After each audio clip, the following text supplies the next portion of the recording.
Hello everyone, welcome to the YouTube channel of Bunyad Classes. I am Kapil Kumar, faculty for CSIR NET JRF. तो हमने series start की थी YouTube पर जिसमें हम previous year के क्वेश्चंस डिस्कस करते हैं CSIR NET JRF के, और उस सीरीज में हमने कुछ लीनियर अलजेब्रा और रियल एनालिसिस के क्वेश्चंस डिस्कस किए थे. Today we are going to start with modern algebra. आज हम मॉडर्न अलजेब्रा के क्वेश्चंस डिस्कस करेंगे. तो this is the question from CSIR NET JRF December 2020.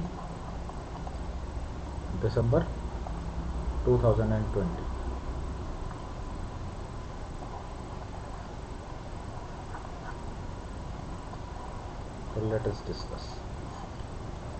क्या कह रहा है? fx is the polynomial ring in one variable over the field f, and which of the following statements are true. हमें ये बताना है कि अगर f कोई फील्ड है तो उसके corresponding polynomial ring fx UFD unique factorisation domain बनेगी, PID प्रिंसिपल आइडियल डोमेन बनेगी, यूक्लिडियन डोमेन बनेगी, या PID बनेगी और यूक्लिडियन डोमेन नहीं बनेगी. तो this is very well known result that if f is a field then fx ring of polynomial is always Euclidean domain but not a field. fx is not a field but Euclidean domain तो हमेशा होता है. तो इस हिसाब से Euclidean domain वाला option ठीक है. अच्छा, हम ये भी जानते हैं कि जो भी यूक्लिडियन डोमेन होती है वो प्रिंसिपल आइडियल डोमेन होती है, तो ऑप्शन 2 भी ठीक है. और जो भी प्रिंसिपल आइडियल डोमेन होती है वो यूनिक फैक्टराइजेशन डोमेन होती है, तो ऑप्शन नंबर 1 भी ठीक है. ऑप्शन 4 में कह रहा है वो प्रिंसिपल आइडियल डोमेन तो है पर यूक्लिडियन डोमेन नहीं है, so this is the wrong answer. I hope clear है. So let us go to next question. This is again from the December 2019. क्या कह रहा है? I is an ideal of Z, then which of the following statement are true. We know that Z is a principal ideal domain, and if Z is a principal ideal domain, then every ideal of Z is principal. So I is principal ideal. Okay. I is a prime ideal. I कोई भी ideal दे रखी है in general, तो हर ideal तो Z की prime ideal नहीं होती. For example the ideal generated by 4, that is the multiple of 4 आएंगे इसमें, 4, 8. This is not a prime ideal, so option 2 is wrong. Option c क्या कह रहा है? I is prime ideal then I is maximal. नहीं, ऐसा भी जरूरी नहीं है, क्योंकि सिंगलटन जीरो जो है वो Z की एक प्राइम आइडियल तो है पर मैक्सिमल आइडियल नहीं है, so option C is also wrong. Option D, this is also a well known result. हम जानते हैं कि Z की जो भी मैक्सिमल आइडियल होगी इन जनरल किसी भी प्रिंसिपल आइडियल डोमेन में जो भी मैक्सिमल आइडियल होगी वो प्राइम आइडियल होगी. So option 4 is right. I hope clear है ये भी. Okay, let us go to next question. That is the question number 30. क्या कह रहा है? कोई भी इंटीजर आपको k दे दिया तो हमें ये बताना है कि कौन से स्टेटमेंट फॉल्स है. वो कह रहा है कि if k mod 72 is a unit in Z72 then k mod 9 is also a unit in Z9.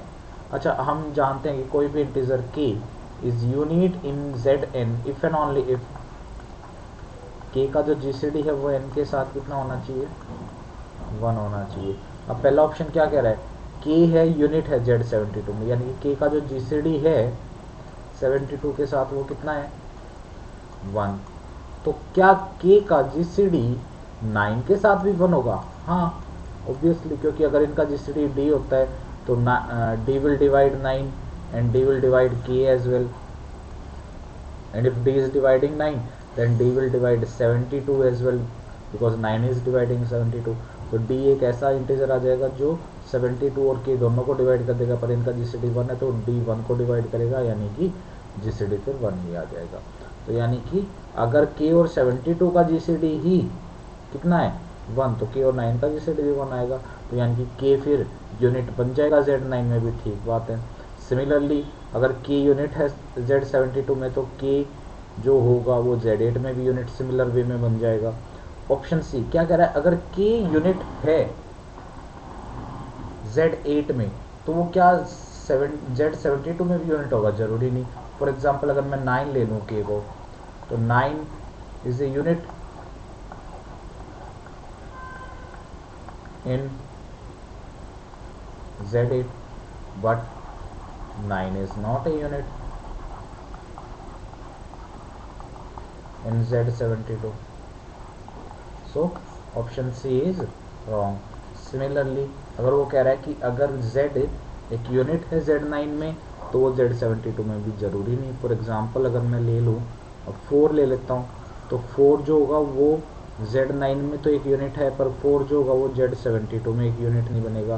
So option 4 is also wrong. I hope clear है ये भी आप सभी को। तो नेक्स्ट पे चलते हैं। क्या कह रहे हैं? Find the number of homomorphisms from Z10 to Z20.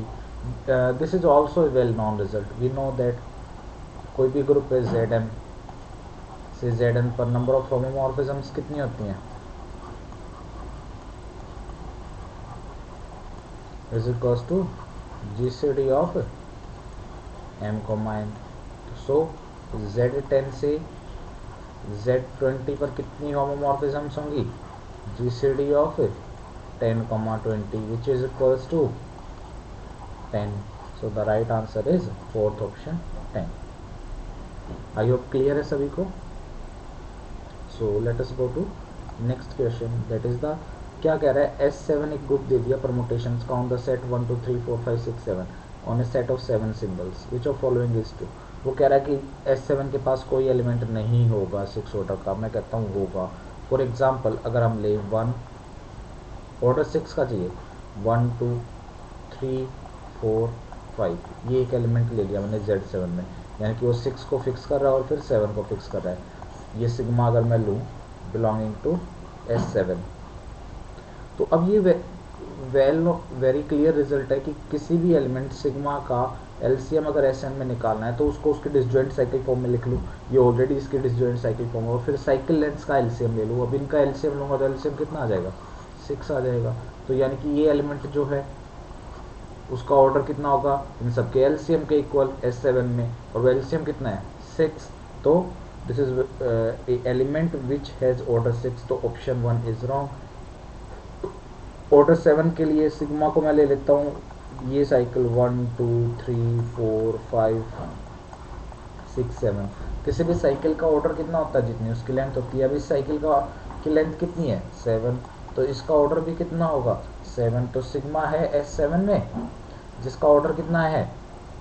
7, तो इसके पास 7 ऑर्डर का एलिमेंट भी है। और सिमिलरली अगर आप 10 ऑर्डर के लिए करोगे तो वो क्या आएगा? बताओ ना।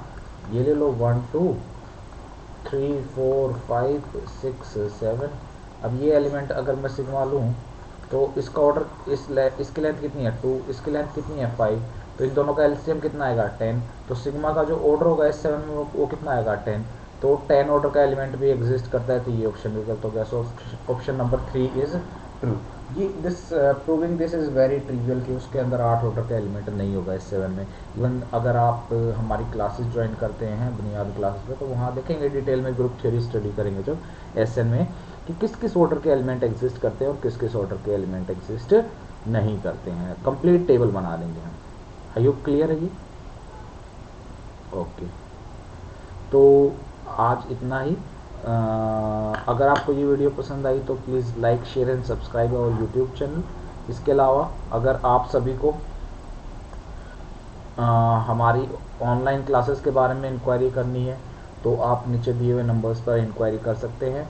जनवरी 2020 से हम अपने CSIR नेट JRF के फ्रेश बैचेस स्टार्ट कर रहे हैं। अगर आप इस बैच में एनरोल करना चाहते हैं तो नीचे दिए हुए नंबर पर भी आप कॉल करके अपने आप को रजिस्टर कर सकते हैं। Thank you.